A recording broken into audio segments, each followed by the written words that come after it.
saudara, bersama saya Pastor Fridolinus Simanjorang dalam renungan harian.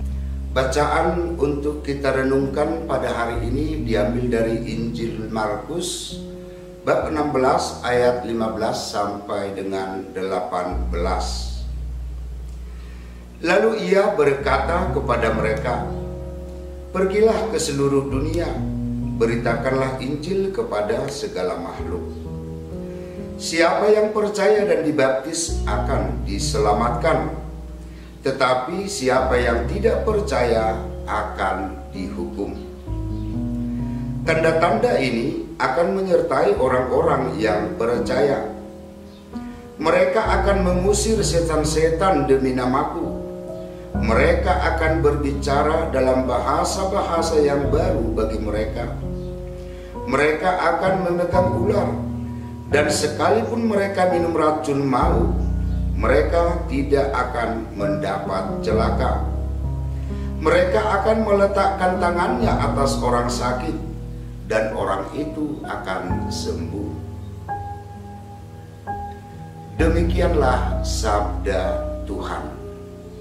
Diperintah dan memerintah. Masing-masing kita pernah menjadi orang yang memerintah maupun diperintah. Bila kita memerintah seseorang untuk melakukan atau mengerjakan sesuatu, maka kita sangat mengharapkan bahwa dia mengerjakan apa yang kita perintahkan untuk dikerjakannya.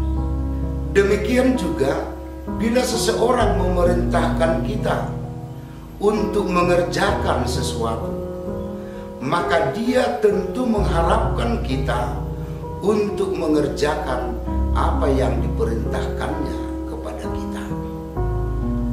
Saudara-saudari yang terkasih, sebelum naik ke surga, Yesus memberikan pesan dan suatu perintah, penugasan kepada para muridnya.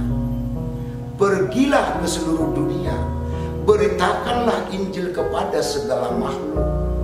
Siapa yang percaya dan dibaptis akan diselamatkan, tetapi siapa yang tidak percaya akan dihukum.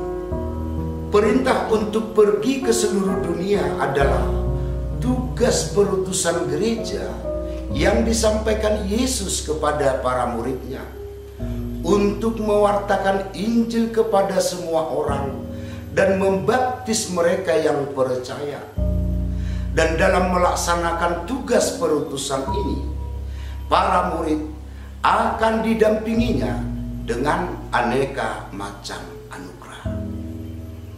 Perintah Yesus untuk pergi ke seluruh dunia, memberitakan Injil ke segala makhluk, tidak hanya tugas para murid Yesus semata, tetapi juga menjadi tugas kita yang telah dibaptis sebagai pengikut Yesus. Pertanyaan adalah, apakah kita orang yang setia melaksanakan perintah perutusan yang diperintahkan oleh Yesus? Saudara-saudari yang terkasih, setiap tanggal 25 Januari setiap tahunnya, gereja kita merayakan bertobatnya Rasul Santo Paulus. Perjalanan hidupnya kiranya bisa kita jadikan teladan bagi kita, bagaimana seharusnya kita bergiat, bertekun, dan setia dalam melaksanakan tugas perutusan untuk pergi dan mewartakan Injil kepada segala makhluk. Selama 30 tahun lamanya, Paulus yang saat itu bernama Saulus menjadi penganiaya orang-orang Kristen di Yerusalem. Pengalaman dalam perjalanan ke Damsyik mengubah Paulus untuk sampai kepada pertobatan, sampai kepada perubahan sikap. Sapaan ilahi, "Saulus, Saulus, mengapa engkau menganiaya aku? Akulah Yesus yang engkau aniaya itu." Menjadi titik awal yang menyadarkan Paulus. Atas sapaan ilahi itu mendorong Paulus untuk bertanya kepada Tuhan, bagaimana dia seharusnya bersikap dan bertindak terhadap orang-orang Kristen. Tuhan, apa yang Engkau kehendaki aku perbuat? Paulus akhirnya tahu apa yang diharapkan dan diinginkan Tuhan daripadanya. Sapaan ilahi mengubah Paulus menjadi saksi dan pewarta Injil yang luar biasa. Dia menjadi saksi bagi semua orang di seluruh dunia. Dengan kata lain, Paulus yang semula mengejar dan menganiaya pengikut Kristus, kini sampai pada pertobatan total dan menjadi rasul yang memperkembangkan gereja kemana-mana. Tuhan, apa yang Engkau kehendaki aku perbuat? Pertanyaan Paulus ini kita alamatkan menjadi pertanyaan kita kepada Tuhan. Apa yang dikehendaki Tuhan dari kita? Tuhan memanggil kita untuk terlibat dalam perutusan mewartakan Injil, kabar sukacita kepada semua orang. Pengalaman itulah juga yang dialami oleh Paulus.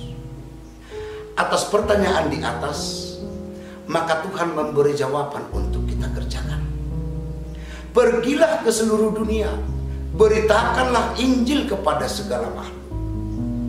Dunia itu bisa keluarga kita, bisa juga wilayah tempat kerja kita, pun juga komunitas kita. Kita diutus memberitakan Injil, membawa kabar gembira, sukacita kehidupan kepada semua makhluk. Semoga